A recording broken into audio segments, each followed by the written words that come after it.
Shri Saram. Welcome everyone to day 4 of Sai Satcharita Reading. We'll begin with the opening prayers.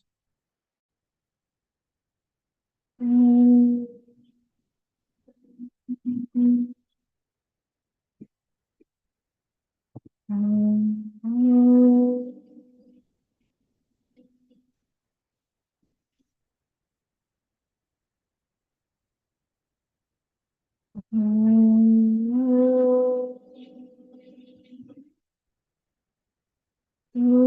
भूर्भुवस्सुवः तत्सवितुर्वरेण्यं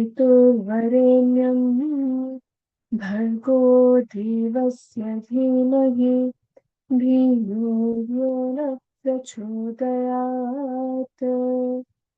ॐ शान्ति शान्ति शान्तिः Shri Sai. Sister Vishma will start with chapter 10, Sai Baba's. There are gurus and gurus.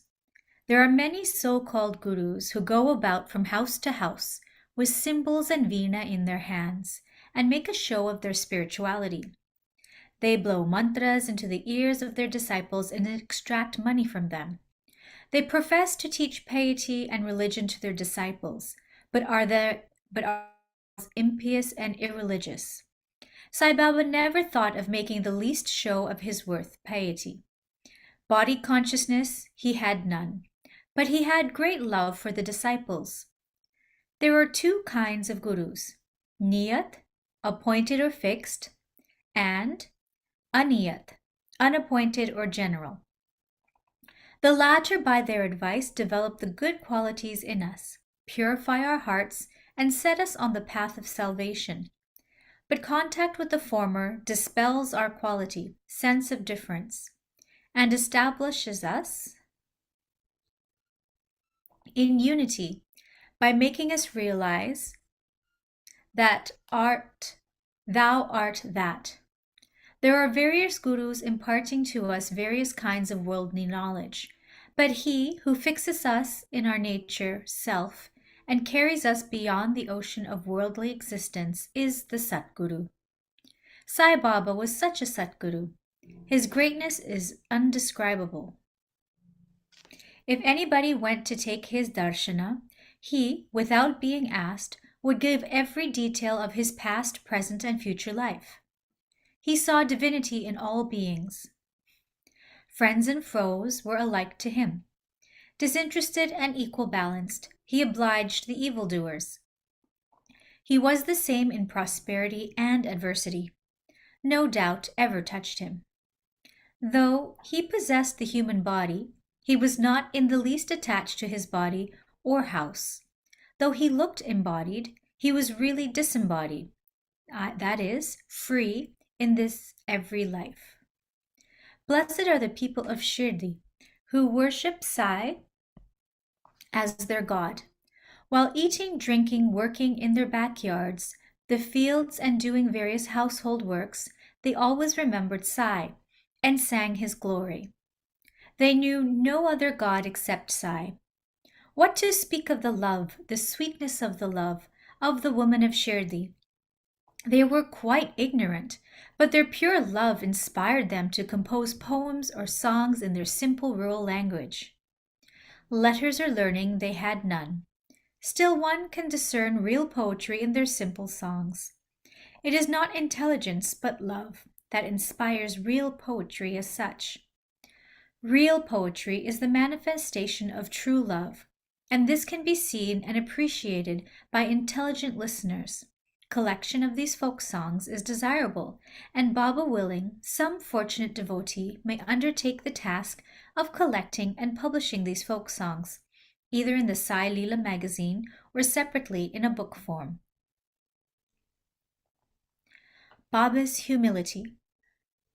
Lord or Bhagwan is said to have 6 qualities: fame, wealth, non-attachment, knowledge, grandeur, and generosity.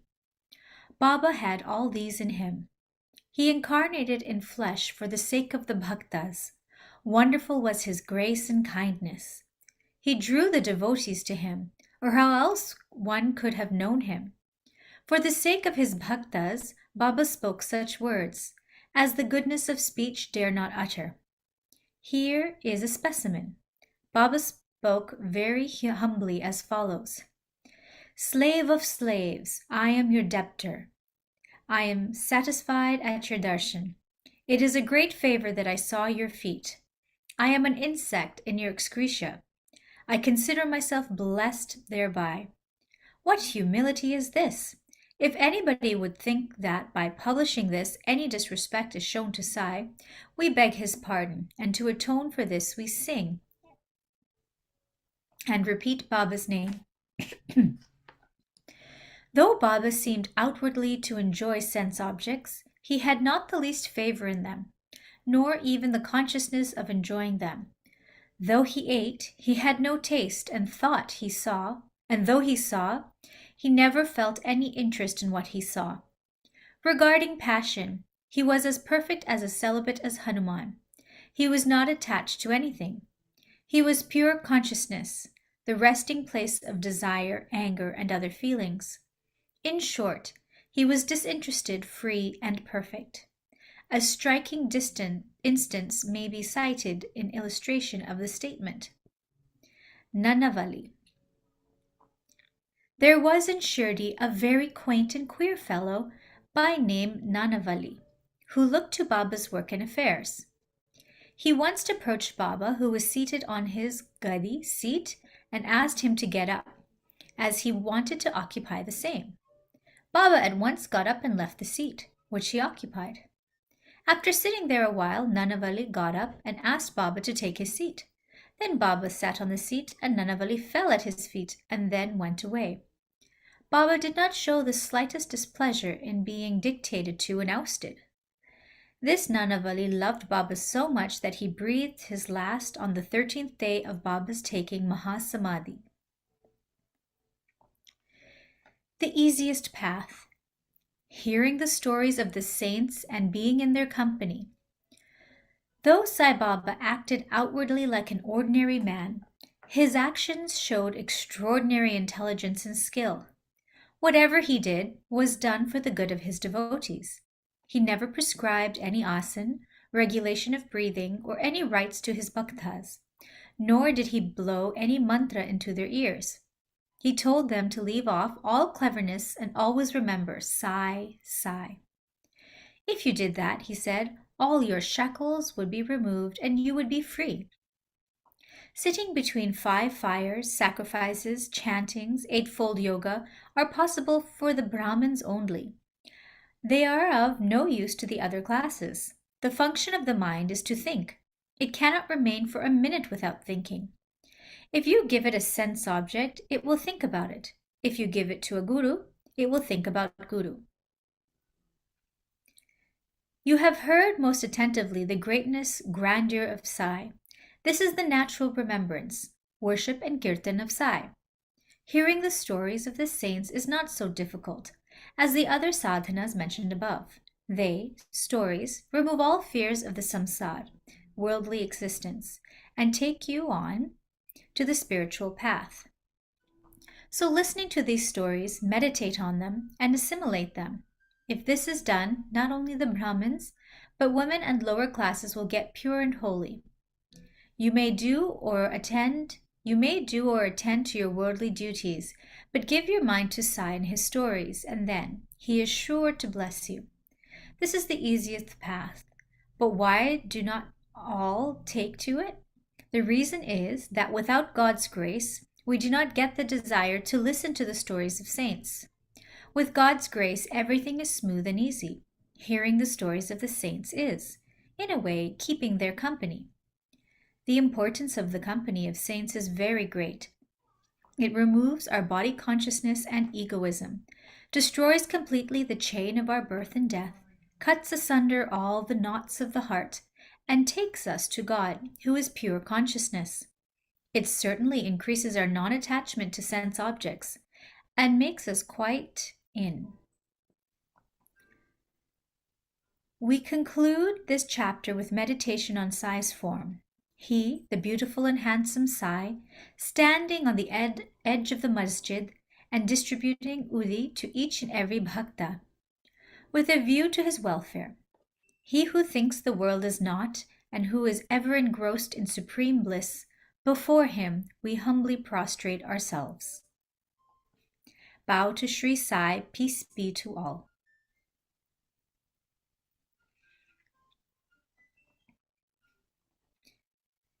Chapter 11. Sai as Sagun Brahma, Dr. Pandit's worship. Haji Siddhik Falke, control over the elements. Let us now in this chapter describe the manifested Sagun Brahman Sai, how he was worshipped and how he controlled the elements. Sai as Sagun Brahman. There are two aspects of God or Brahman, the unmanifested Nirgun and the manifested Sagun. The Nirgun is formless, while the Sagun is with form. Though both denote the same Brahman, some prefer to worship the former, some the latter. As stated in the Gita, chapter 12, the worship of the latter is easy and preferable. As man has got a form, body and senses, etc., it is natural and easy for him to worship the God with form. Our love and devotion do not develop unless we worship Sagun Brahman. For at a period of time, and as we advance, it leads us to the worship meditation of Nirgun Brahman. So let us start with Sagun worship. Image, altar, fire, light, sun, water, Brahman are the 7 objects of worship. But Satguru is better than all these. Let us on this occasion bring our mind to the form of Sai, who was non-attachment incarnate, and who was a resting place for his whole-hearted devotees. Our faith in his words is the seat of asan, and our sankalpa determination to start and finish the puja. It is the abandonment of all our desires. Some say that Sai was a Bhagavad Bhakta, devotee of the Lord. Others say he was a Mahabhagwat, a great devotee, but to us he is God incarnate. He was extremely forgiving, never irritable, straight, soft, tolerant, and content beyond comparison. Though he looked embodied as having the form, he was really disembodied, emotionless, unattached, and internally free. The Ganges on its way to the sea cools and refreshes the creatures affected with heat, gives life to the crops and trees, and quenches the thirst of many. Similarly, saints, souls, like Sai, while they live with their own life, give solace and comfort to all. Lord Krishna has said that the saint is my soul, my living image. I am he, or he is my pure form, being. This indescribable Shakti or power of God, known as pure existence, knowledge and bliss, incarnated in the form of Sai and Shirdi. The Shruti, Taittiriya Upanishad, describes Brahman as bliss. This we read or hear daily in books, but the devout people experience this Brahman or bliss in Shirdi. Baba, the support of all, required no prop or support, asan, from anybody. He always used a piece of sackcloth for his seat, which was covered with a small, beautiful bed by his bhaktas, and a bolster placed by them as a rest to his back. Baba respected the feelings of his devotees and allowed them to worship him as they liked. Some waved chamara or fans before him, some played on musical instruments, some washed his hands and feet, some applied scent and chandan, some gave betel nut with leaves and other things, and some offered naivedya. Though he looked like living in Shirdi, he was present everywhere. This all-pervasiveness of his was daily experienced by his devotees. Our humble prostration to this all-pervasive Satguru. Dr. Pandit's worship. One Dr. Pandit, a friend of Tatya Sahib Nulkar, once came to Shirdi for Baba's darshana. After saluting Baba, he stayed in the masjid for some time. Baba asked him to go to Dada Bhat Kelkar. He went to Dada Bhat, by whom he was well received. Then Dada Bhat left his house for puja and Dr. Pandit accompanied him. Dada Bhat worshipped Baba. Nobody until then dared to apply sandal paste to Baba's forehead. Only Mal Sapati used to apply it to his throat. But this simple-hearted devout Dr. Pandit took Dada Bhat's dish containing puja materials and taking sandal paste out of it, drew a tripundra, that is, 3 horizontal lines on Baba's forehead. To the surprise of all, Baba kept silent without uttering a single word. Then Dada Bhat that evening asked Baba, "How is it that though you object to the sandal paste being applied by others to your forehead, but you allow Dr. Pandit to do so now?" Baba replied that Dr. Pandit believed him to be the same as his guru, Raghunath Maharaj of Dhopeshwar, known as Kaka Puranik, and he applied the paste to his forehead, as he was doing to his guru. Hence, he could not object. On inquiry, Dr. Pandit told Dada Bhat that he took Baba as his guru Kaka Puranik, and hence he marked the tripundra on Baba's forehead, as he did on his guru's head. Though Baba allowed the devotees to worship him as they pleased, still sometimes he acted in a strange way. Sometimes he threw away the puja dish and was wrath incarnate. Then who could approach him? Sometimes he scolded the devotees. At times he looked softer than wax, a statue of peace and forgiveness. Though he seemed to shake with anger and his red eyes rolled round and round, still, he was internally a stream of affection and motherly love. Immediately he called out his devotees and said that he was never angry with his devotees, that if mothers kicked their children and if the sea turned back the rivers, he would neglect the devotees' welfare, that he, the slave of his devotees, always stood by them and responded to them whenever they called upon him, and that he always longed for their love. Haji Siddiq. There was no knowing when Baba would accept the devotee. That depended on his sweet will. Siddiq Falke's story is to the point. One Mohammedan gentleman by the name Siddiq Falke of Kalyan, after making a pilgrimage to Mecca and Medina, came to Shirdi. He lived in a Chavadi facing north and sat in the open court of the masjid. For 9 months, Baba ignored him and did not allow him to step into the masjid. Falke felt much disconsolate and did not know what to do. Somebody advised him not to be disappointed, but to try to approach Baba through Shama, Madhavaro Deshpande, a close and intimate devotee of Baba. He told him that as they approached the god Shiva through his servant and devotee Nandi, so Baba should be approached through Shama. Falke liked the idea and implored Shama to intercede for him. Shama agreed and on a convenient occasion spoke to Baba about him thus: "Baba, why don't you allow the old Haji to step into the masjid? While so many persons freely come and go after taking your darshan, why not bless him once?" Baba replied, "Shama, you are too young to understand things. If the fakir Allah does not allow, what can I do?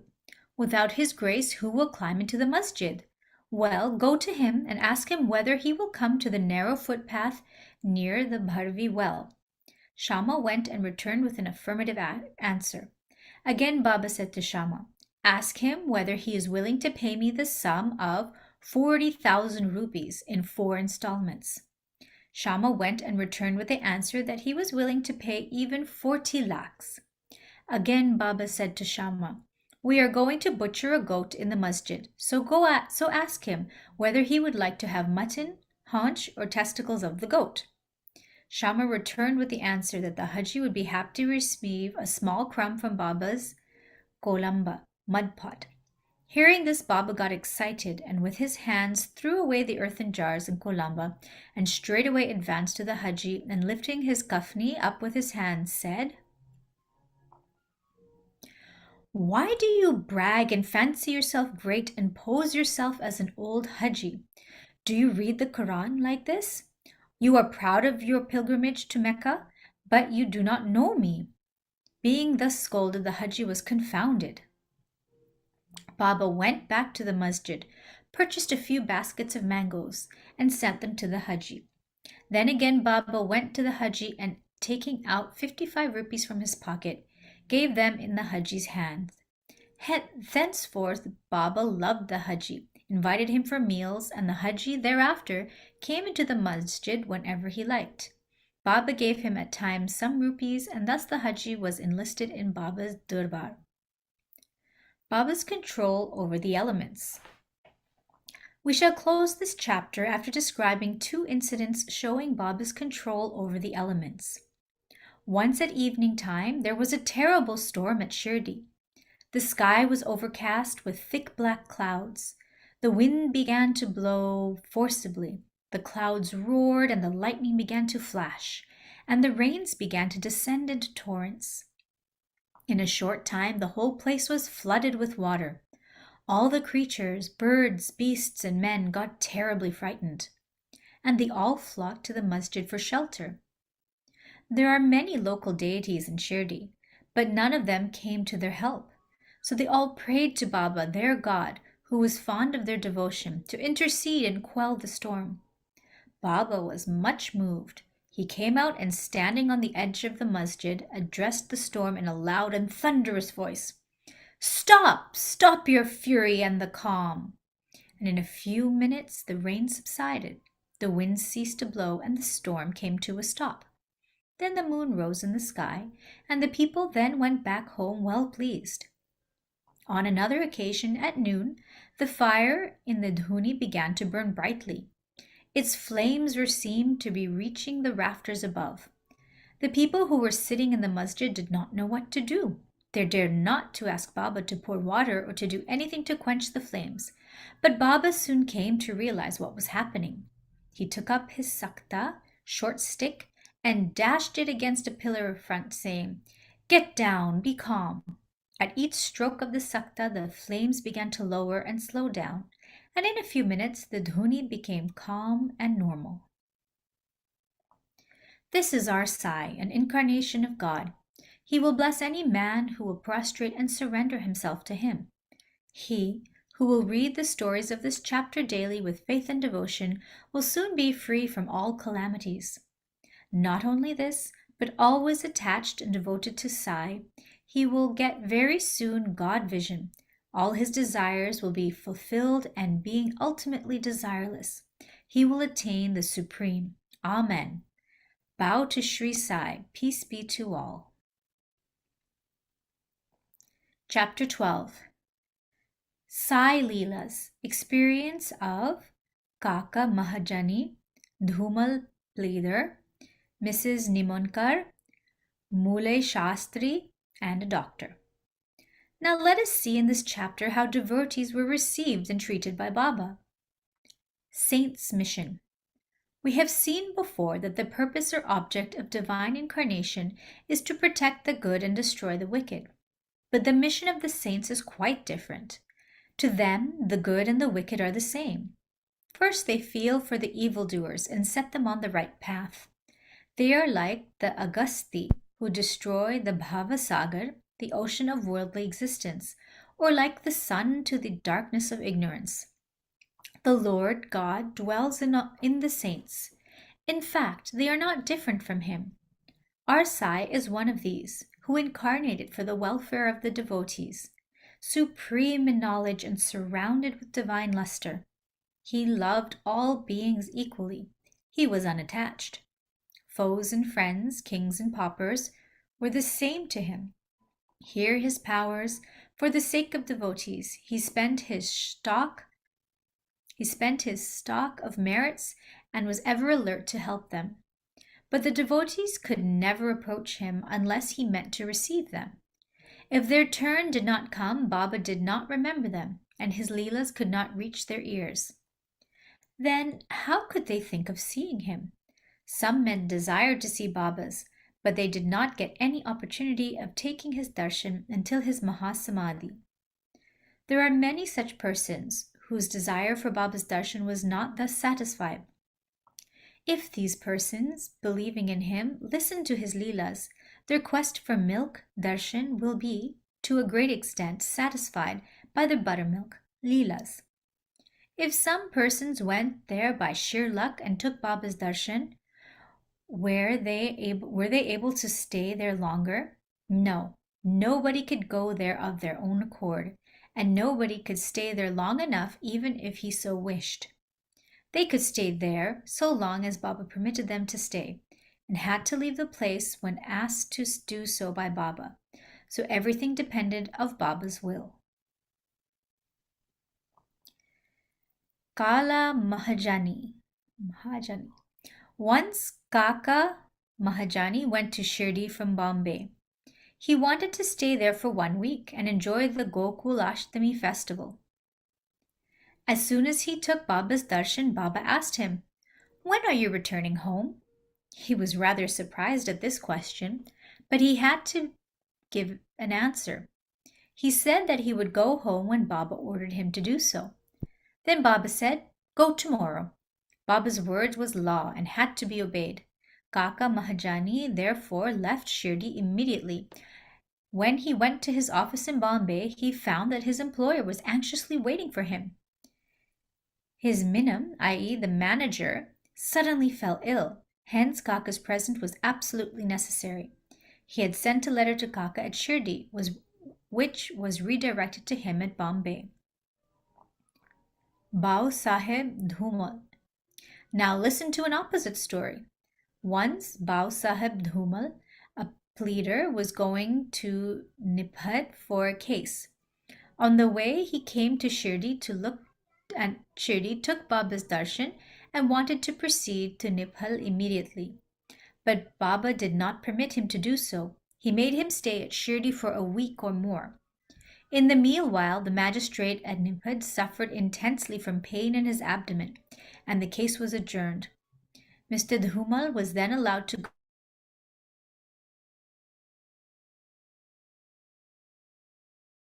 Ultimately, Mr. Dhumal won the case, and his client was acquitted. Mrs. Nimankar. Mr. Nana Sahib Nimankar, Watandar of Noman, an honorary magistrate, was staying at Shirdi with his wife. Mr. and Mrs. Nimankar were spending most of their time at the masjid with Baba and serving him. It so happened that their son fell ill at Belapur, and the mother decided, with Baba's consent, to go to Belapur and see her son and other relatives, and stay there for a few days. But Mr. Nana Sahib asked her to return the next day. The lady was in a fix and did not know what to do, but her god Sai came to her help. While leaving Shirdi, she went to Baba, who was standing in front of Sathe's Wadas with Mr. Nana Sahib and others, and prostrated at his feet, and asked his permission to go. Baba said to her, go quickly, be calm and unperturbed. Stay comfortably at Belapur for 4 days. See all your relatives and then return to Shirdi." How opportune were Baba's words. Mr. Nana Sahib's proposal was overruled by Baba's decree. Thank you, Sister Rishma. We now have Uncle Jamshed continuing with the next one.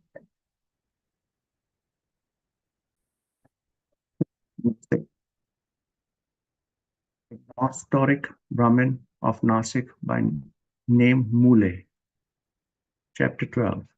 Shastri, who had studied the 6 Shastras and was well versed in astrology and palmistry, once came to Shirdi to see Mrs. Bapu Saheb Bhuti, the famous millionaire of Nagpur. After seeing him, he and the others went to see Baba in the masjid. Baba brought various fruits and other things from vendors with his own money and distributed them to the persons present in the masjid. Baba used to press the mangoes on all sides so skillfully that when any person received it from Baba and sucked it, he got all the pulp at once in his mouth and could throw away the stone and the skin forthwith. Plantains were peeled off by Baba and the kernel was distributed to the devotees, while the skin were retained by Baba for himself. Mule Shastri, as a palmist, wanted to examine Baba's hand or palm and requested him to extend the same.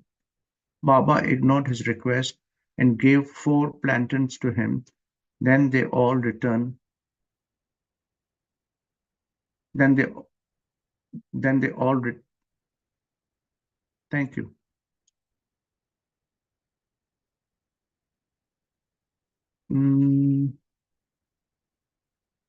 Then they all returned to the Vada, and Mule Shastri bathed, wore sacred clothes, and started his routine duties.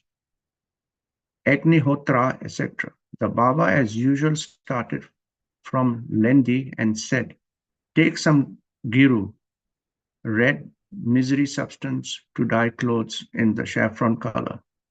We shall today don saffron color cloth."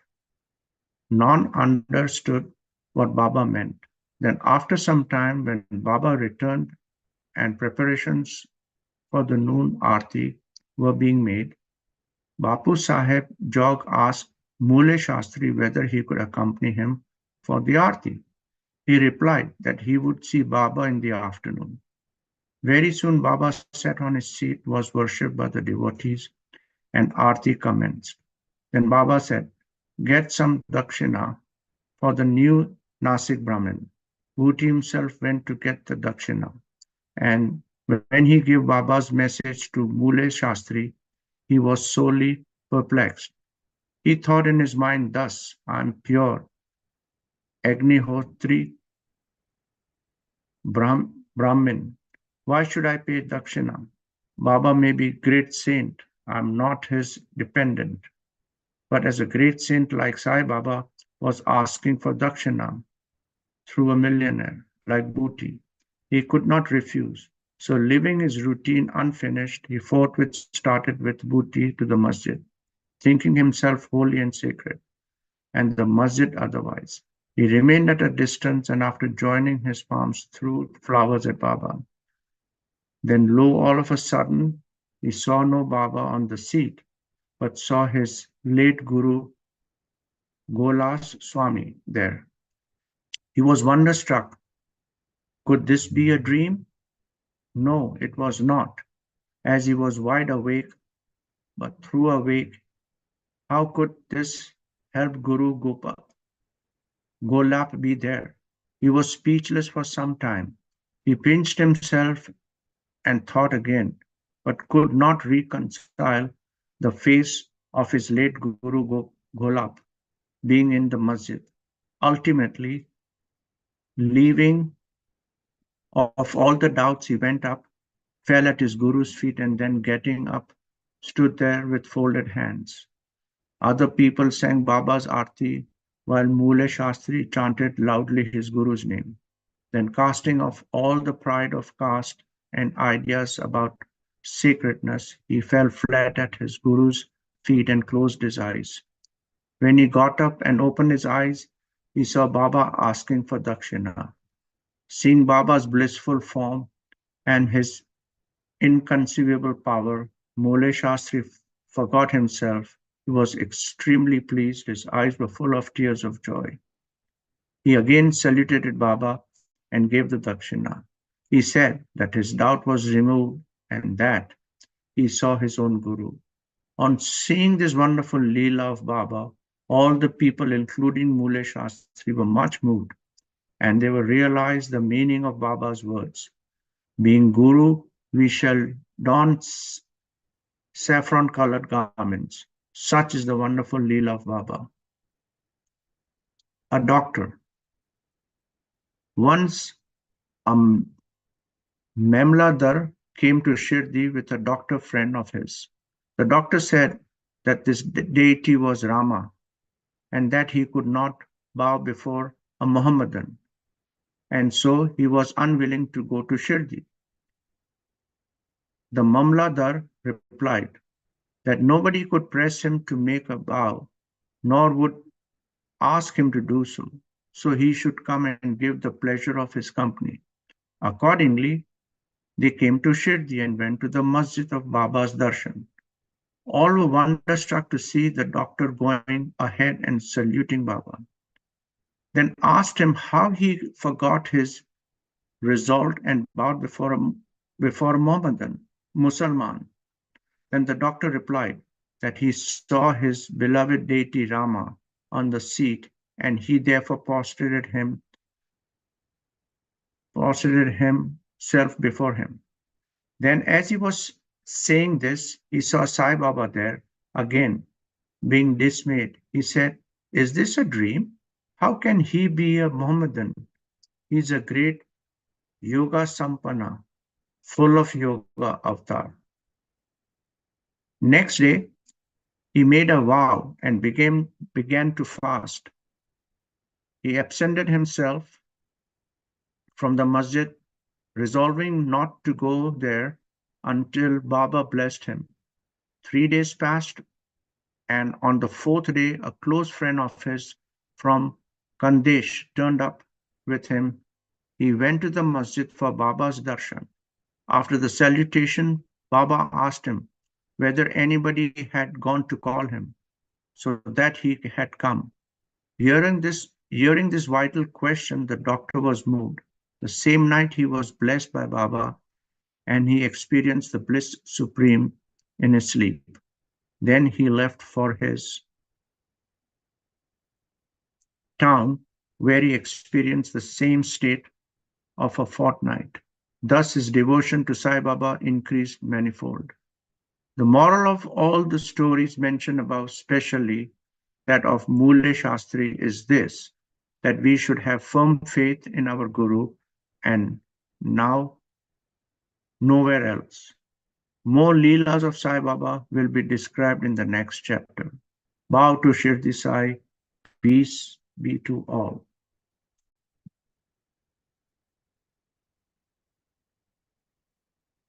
Chapter 13.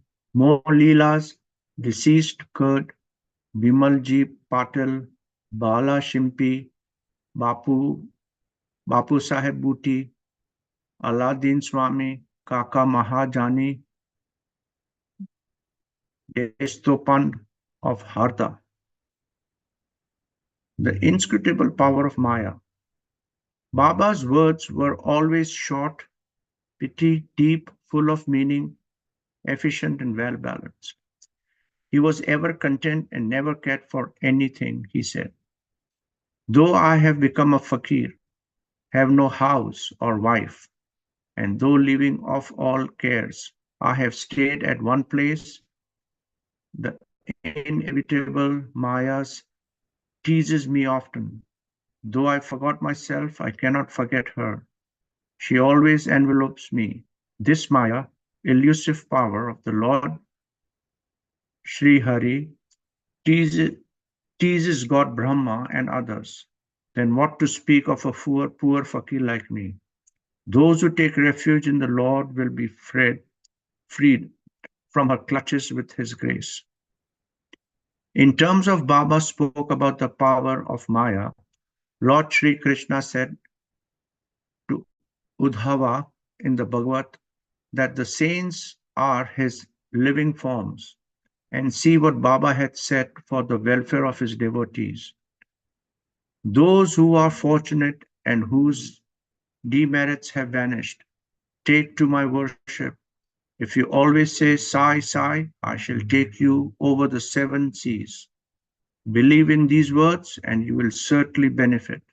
I do not need any paraphernalia of worship, either 8-fold or 16-fold.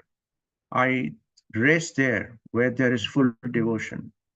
Now read what Sai, the friend of those who surrendered themselves to him, did for their welfare. Bhimaji Patil. One Bhimaji Patil of Narayana Goan, Taluka Junar district, Pune, suffered a year 1909 AD from a severe and chronic chest disease which ultimately developed into a tuberculosis. He tried all sorts of pathos remedies, but to no effect. Losing all hopes, he ultimately prayed to God, O Lord Narayana, help me now. It is a well-known fact that when our circumstances are well off, we do not remember God. But when calamities and adversities overtake us, we are reminded of Him. So Bhimaji now turned to God. It occurred to him that he should consult Mr. Nana Sahib Chandokar, a great devotee of Baba in this respect. So he wrote to him a letter.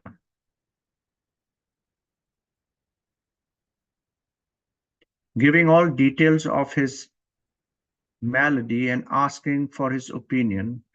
In reply, Mr. Nana Sahib wrote to him that there was only one remedy left, and that was to have recourse of Baba's feet. Relying on Mr. Nana Sahib's advice, he made preparations for going to Shirdi. He was brought to Shirdi and taken to the masjid and placed before Baba. Mr. Nana Sahib and Shama Madhavrao Deshpande were then present. Baba pointed out that the disease was due to the previous evil karma and was not at first disposed to interfere. But the patient cried out in despair that he was helpless and sought refuge in him, as he was his last hope, and prayed for mercy. Then Baba's heart melted and he said, Stay, cast off your anxiety. Your sufferings have come to an end. However oppressed and troubled one may be, as soon as he steps into the masjid, he is on the pathway of true happiness. The fakir here is very kind and he will cure the disease and protect all with love and kindness. The patient vomited blood every 5 minutes, but there was no vomiting in the presence of Baba. From the time Baba uttered the words of hope and mercy, the malady took a favorable turn. Baba asked him to stay in Bimbadi's house, which was not a convenient and healthy place. But Baba's orders had to be obeyed while he was staying there. Baba cured him by 2 dreams. In first dream, he saw himself as a boy suffering the severe pain of a flogging, which he received for not reciting his Savai poetry lesson before his classmate master. In the second dream, someone caused him intense pain and torture by rolling a stone up and down over his chest. With the pain thus suffered in dream, he cured was his cure was complete, and he went home. He then often came to Shirdi, gratefully remembering what Baba did for him and prostrate before him. Baba also did not expect anything from devotees, but gratefully remembrance Narayan Puja in their homes every fortnight or month. But it was this Bhimaji Patel started a new Sai Satya Virata Puja instead of Satyanarayan Puja. Satyanarayan Virata Puja in his house when he returned to his village.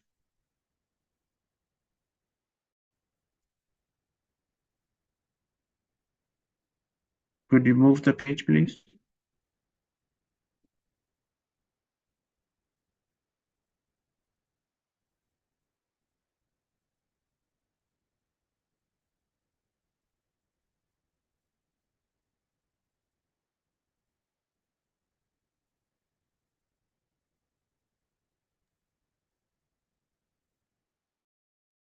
Sam, uncle, you can read from Balaganpat Shimpi.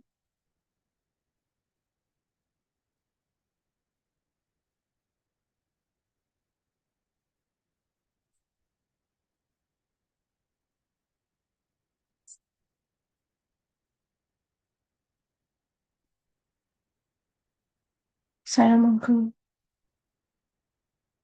am I audible? Yes, but I don't know if he's frozen. Okay.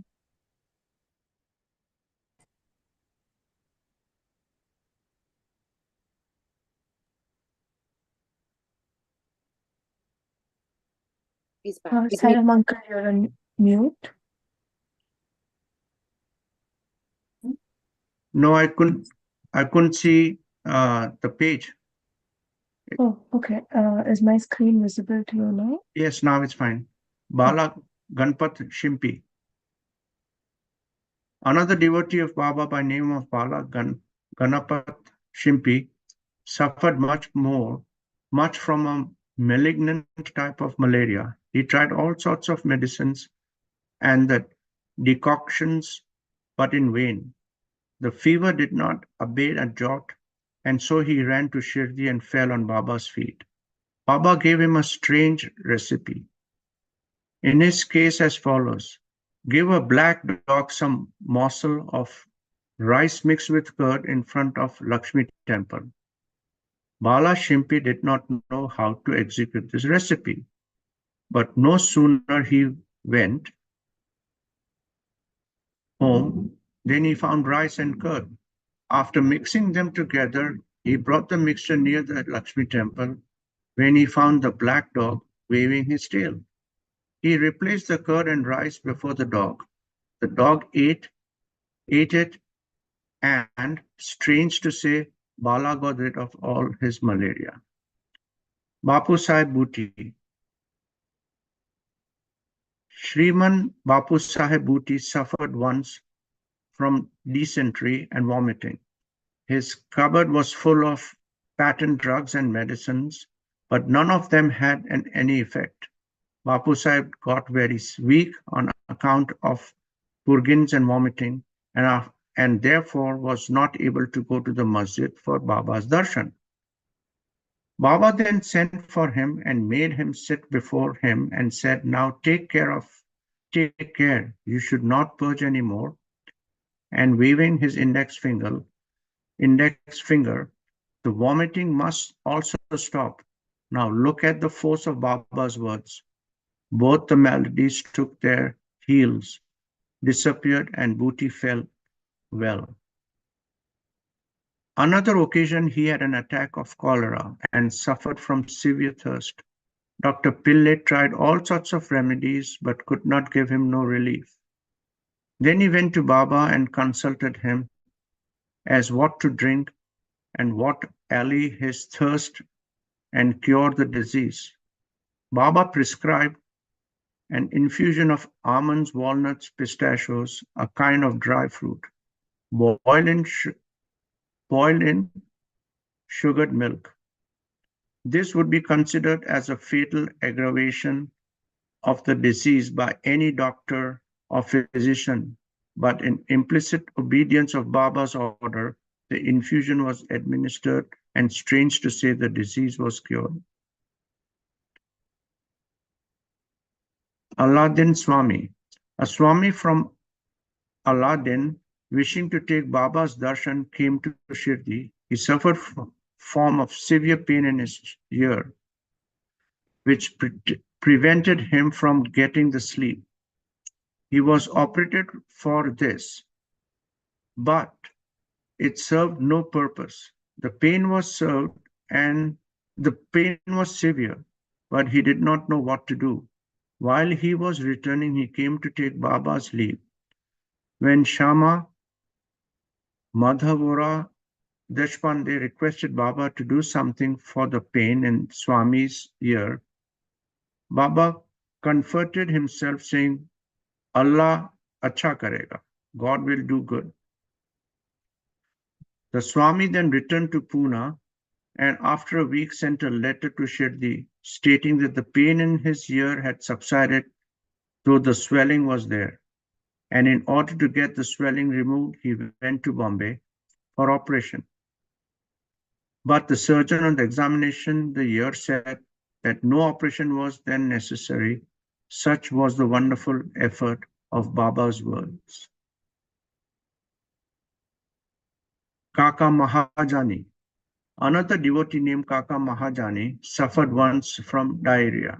In order that there should be no break in his services to Baba, Kaka kept a thambai pot with water in some corner of the masjid, and whenever there was a call, he would go out.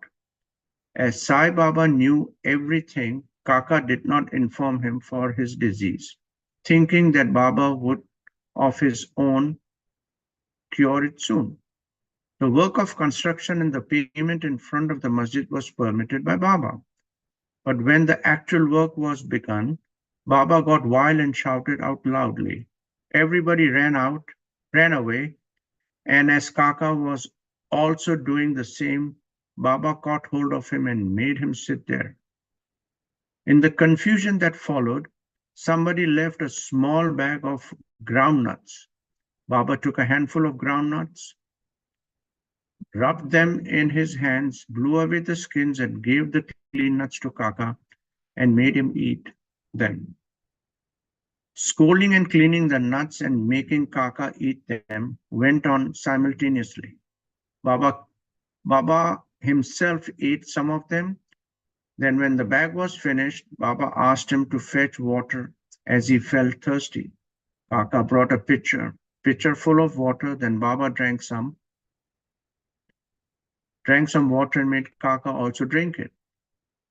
Baba then said, "Now your diarrhea has stopped and you may attend to work of the payment." In the meanwhile, other persons who had run away returned and started the work, and Kaka, whose motions had stopped, also joined them. Are groundnuts medicine for diarrhea? According to the current medical opinion, groundnuts would aggravate diarrhea. According to current medical opinions, groundnuts would aggravate diarrhea. The disease are not cured. The true medicine in this, as in other cases, was Baba's words. Datopant of Harda. A gentleman from Harda named Datopant suffered from stomachache for 14 years. None of these remedies gave him any relief. Then, hearing of Baba's fame, that he cures disease by sight, he ran to Shirdi and fell at Baba's feet. Baba looked at him kindly and gave him blessings. When Baba placed his hand on his head, and when he got Baba's udi with blessings, he felt relieved and there was no further trouble about the malady. Towards the end of this chapter, 3 cases are cited in footnotes. Mahavaro Deshpande suffered from piles. Baba gave him decoctions of Sonamukhi semen pods. This relieved him. Then after 2 years, the trouble again reoccurred, and Mahadavaro took the same decoction without consulting Baba. The result was that the disease aggravated, but later it was cured by Baba's grace. Kaka Mahajani's elder brother, Gangadharapant, suffered from many years from stomach pain. Hearing Baba's fame, he came to Shirdi and requested Baba to cure him. Baba touched his belly and said, "God will cure." From that time, there was no stomach pain and he was completely cured. Nana Sahib Chadorkar also once suffered from intense stomach pain. He was restless the whole day and night. Doctor administered syringes which produced no effect. Then he approached Baba, who told him to eat barfi, a kind of sweetmeat mixed with ghee. The recipe gave him complete relief. All these stories go slowly that the real medicine that cured the various diseases permanently was Baba's words and grace, and not any medicine or drugs. Bow to Shirdi Sai, peace be to all, and scolded these who brought any costly and richest articles. He said to Nana Sahib Chaturkar that all his prosperity consisted of one kopin, cod piece, one sprayed piece of cloth, one kafni, and a tumbrel, tin pot, and that all the people troubled him with bringing all these unnecessarily useless, costly articles. Women and wealth are the two main obstacles in way of our Paramatma spiritual life, and Baba had provided in Shirdi two institutions, Dakshina and Radha Krishna Mai. For whenever they came to him, he demanded Dakshina from them and asked them to go to the school of Radha Krishna Mai's house. If they stood these two tests well, that is, if they showed that they were free from attachment from women and wealth, their progress in spirituality was rapid and assured by Baba's grace and blessings. Mr. Dio has also quoted passages from the Gita and Upanishads and shown that charity given in a holy place and to a holy personage conduces to the donor's welfare to a great degree. What is more holy than Shirdi and its presiding deity, Sai Baba? Chapter 14. Ratanji Wadia of Nandel, Sen, Mola Sahib, Dakshina, Mimansa. In the last chapter, we decided how Baba's words and grace cured many incurable diseases. Now we shall describe how Baba blessed Mr. Ratanji Wadia with an issue. The life of this saint is naturally sweet in and out. His various doings, eatings, walking, and his natural saying are all sweet. His life is bliss incarnated. Sai gave it out as a means of his devotees' remembrance to him. He gave them various stories of duty and action, which ultimately led them to true religion.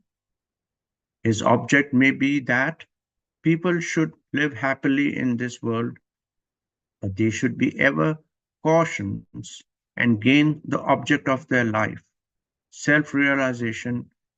We get human body as a result of merits and past birth. And it is worthwhile that with it said, we should attain devotion and liberation in this life.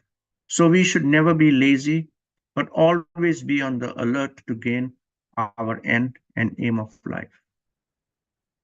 In our daily year and Leela's stories of Sai, you will always see him day and night. You will remember him in your mind.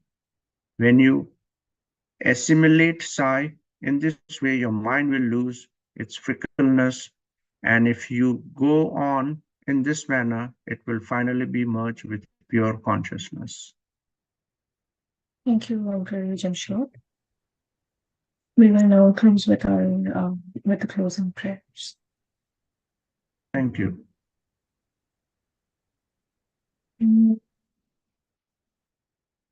Saishwaraya Vidmahi Satyadevaya Dhimahi Tanna Sarva Prachodayat.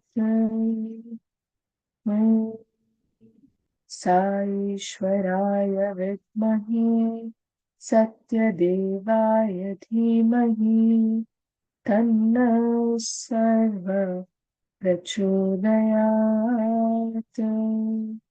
Om Saishwaraya Vidmahi Satyadevaya Dhimahi Tanna Sarva Prachodayat. Om Shanti Shanti Shanti. शान्तिः समस्तलोकाः सुखिनो भवन्तु समस्तलोकाः सुखिनो भवन्तु समस्तलोकाः सुखिनो भवन्तु. Shri Sai Ram. Thank you, Sister Shimon and Uncle Jamshed. Thank you all for joining.